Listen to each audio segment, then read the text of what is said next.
நம்ம சிஎஸ்கே எடுத்துகிட்டு வந்த புதிய வீரரான அமன் கான் சிஎஸ்கேன்னு ஒரு மிகப்பெரிய ஃபினிஷராக செயல்படுறதுக்கு அதிக வாய்ப்புகள் இருக்குது. இவர் மட்டும் இல்லை, இன்னொரு வீரரும் ஃபினிஷராக செயல்படுறதுக்கான அதிக வாய்ப்புகள் இருக்குது.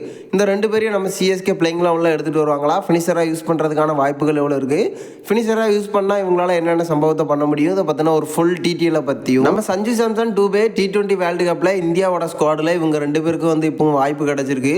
வாய்ப்பு கிடைச்சது மட்டும் இல்லாமல் ஆடு லெவலில் இவங்க ரெண்டு பேரையும் எதிர்பார்க்கலாமா, அதுக்கான வாய்ப்புகள் எவ்வளோ இருக்குது, இந்த ரெண்டு பேர்த்தில் யாருக்கு ஆடு லெவலில் வாய்ப்பு கிடைக்கிறதுக்கான அதிக சான்சஸ் இருக்குது அப்படிங்கிறதையும் இந்த வீடியோவில் பார்த்துடலாம்.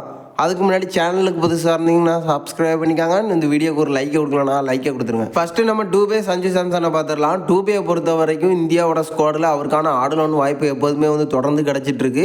இதுக்கான காரணம் இப்போ ஒரு செமையான ஆல்ரவுண்டராக மாறிட்டு இருக்காரு. பேட்டிங்கில் ஓரளவுக்கு பண்ணாலும் பவுலிங்கில் விக்கெட் எடுத்து கொடுத்துட்ருக்காரு.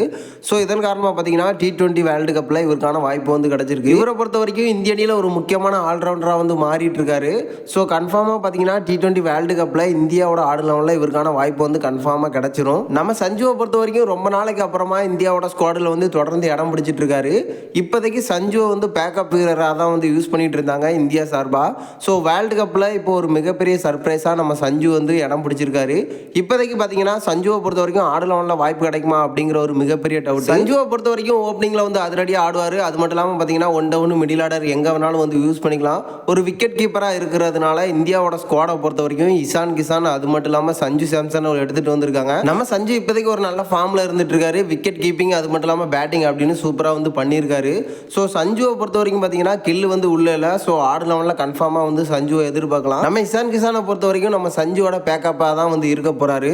ஸோ இப்போதைக்கு பார்த்தீங்கன்னா டூபே சஞ்சு சாம்சன் ரெண்டு பேருக்குமே ஆடு லெவலில் கன்ஃபார்மாக வாய்ப்பு கிடைக்கும். எனக்கு தெரிஞ்சு கன்ஃபார்மாக டூபே அது மட்டும் இல்லாமல் சஞ்சுக்கு வாய்ப்பு கொடுப்பாங்க அப்படிங்கிறதுல எந்த மாற்றமும் இல்லை. அடுத்து நம்ம சிஎஸ்கே ஃபினிஷராக செயல்படுறதுக்கான வாய்ப்புள்ள வீரரை பார்த்துடலாம். நம்ம சிஎஸ்கே ஒரு மிகப்பெரிய சர்ப்ரைஸாக அமன் கானை உள்ள எடுத்துகிட்டு வந்திருந்தாங்க. பட் யாருக்குமே தெரில இவரை பற்றி. இப்போதைக்கு பார்த்தீங்கன்னா இவர் ஒரு செம்மையான பிளேயர் அப்படின்னு தான் சொல்லணும். கிட்டத்தட்ட ஒரு முக்கியமான ஆல்ரவுண்டராக இருக்க போகிறாரு நம்ம சிஎஸ்கேக்கு. இப்போதைக்கு நம்ம சிஎஸ்கே பவுலிங் லைனப் சுமாராக தான் இருக்குது அப்படிங்கிறது எல்லாத்துக்கும் தெரிஞ்ச விஷயம் தான். ஸோ நிறைய ஆல்ரவுண்டராக எடுத்துகிட்டு வர்றதுக்கான வாய்ப்புகள் இருக்குது. அந்த வரிசையில் இவர் ஒரு மிகப்பெரிய சர்ப்ரைஸாக சிஎஸ்கேயோட ஃபினிஷராக இருக்கிறதுக்கு அதிக வாய்ப்புகள் இருக்குது. இவரோட பேட்டிங்கை பார்த்தீங்கன்னா அதிரடியாக ஆடி கொடுப்பாரு. 200க்கு மேலே ஸ்ட்ரைக் ரேட் வைக்க முடியும். இப்போதைக்கு டொமஸ்டிக் மேட்ச்சில் அதிரடியாக ஆடி கொடுத்துருக்காரு. நம்ம சிஎஸ்கேயோட பிளேயிங் லெவலில் வந்தால் ஒரு மிகப்பெரிய சர்ப்ரைஸ் ஃபினிஷராக இருப்பார். அதுக்கான வாய்ப்புகள் எல்லாமே இருக்குது. ஸோ சிஎஸ்கே பிளேயிங் லெவலில் இவர் எடுத்துகிட்டு வருவாங்களா அப்படின்னு கேட்டிங்கன்னா அதுக்கான வாய்ப்புகள் கம்மி தான். பட் இந்த சீசன் இல்லை அப்படின்னாலும் அடுத்த சீசனில் வர்றதுக்கான அதிக வாய்ப்புகள் இருக்குது. அப்படி ஒரு வாய்ப்பு கிடைச்சா கன்ஃபார்மாக தொடர்ந்து சிஎஸ்கேயோட பிளேயிங் லெவலில் இருப்பார். ஏன்னா அந்தளவுக்கு பர்ஃபார்மன்ஸ் பண்ணக்கூடிய வீரராக இருக்கார்.